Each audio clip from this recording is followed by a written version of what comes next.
नमस्कार दोस्तों, इस वीडियो पर क्लिक करने के लिए धन्यवाद। दोस्तों, हमारा चैनल अभी नया है, हमें आपके सपोर्ट की जरूरत है। प्लीज हमें सब्सक्राइब कीजिए एंड वीडियो को लाइक कीजिए। सालों पहले रामनगर गांव के पास के घने जंगल में राजू नामक तांत्रिक रहता था। उसे अपनी विद्या और ज्ञान पर खूब घमंड था। उसका कहना था कि वो चाहे तो सभी को अपने काबू में कर सकता है। साथ ही तंत्र विद्या की मदद से किसी को जान से मारने की कला भी उसे खूब आती थी।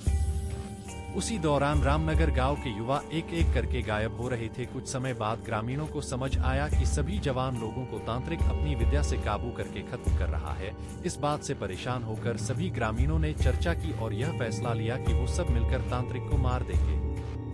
अपनी इस योजना को अंजाम देने के लिए एक दिन सभी ग्रामीण मिलकर तांत्रिक के घर पहुंच गए। उस समय तांत्रिक किसी पूजा में बैठा हुआ था। इसे अच्छा मौका समझते हुए सभी ने उसे एक कुर्सी से बांध दिया और उस पर आग लगाकर वहां से चले आए। ग्रामीणों के मन में हुआ कि तांत्रिक उसी आग की लपटों में झुलस जाएगा और उससे उनका पीछा छूटेगा। हुआ भी ऐसा ही। करीब 4 से 5 साल तक सभी लोग अपने गाँव में हंसी खुशी रहने लगे। अचानक एक दिन 4 लड़के अपने शहर से घूमने के लिए कहीं जा रहे थे। तभी बीच में रामनगर गांव पड़ा। रात बहुत हो चुकी थी तो उन्हें लगा कि थोड़ा वक्त यही गुजार लिया जाए। चारों लड़के रामनगर के जंगल में ही रुक गए। उन्हें जंगल में कुछ घूमने का मन हुआ तो वो आगे बढ़ने लगे और बढ़ते बढ़ते तांत्रिक जहां रहता था वहां पहुंच गए। पूरे घर में मकड़ी के जाल लगे हुए थे। तभी एक लड़के को आधी जली हुई कुर्सी नजर आई और वो बिना कुछ सोचे समझे उस पर बैठ गया। बैठते ही उसके अंदर तांत्रिक की आत्मा घुस गई।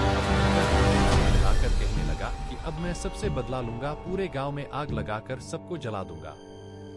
अपने दोस्त को इस तरह का बर्ताव करते देख अन्य 3 लड़के डर गए और वहां से गांव की तरफ बढ़ने लगे। सुबह होते ही उन्होंने सरपंच से मुलाकात की और सारा किस्सा सुना लिया। सबसे पहले तो सरपंच ने उन तीनों लड़कों पर खूब गुस्सा किया। उन्होंने पूछा कि तुम लोगों को किसने कहा था वहां जाने के लिए। सरपंच को गुस्सा करते देख लड़कों ने कहा कि आप हमें माफ कर दीजिए, लेकिन हमें अपने दोस्त को बचाना है, कुछ तरकीब बताइए। थोड़ी देर सोचने के बाद सरपंच ने कहा, अगर वो लड़का कुर्सी से उठता है और खुद को आग लगा लेता है तो शायद तांत्रिक की आत्मा उसे छोड़ दे।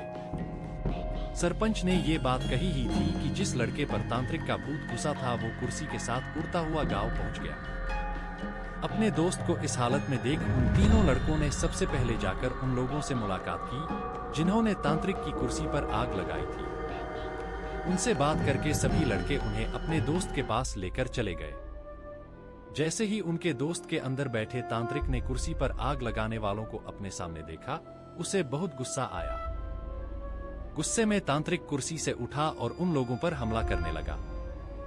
तभी उन तीनों लड़कों ने तांत्रिक की उस कुर्सी पर आग लगा दी। कुर्सी पर आग लगते ही तांत्रिक उनके दोस्त के शरीर को छोड़कर चला गया।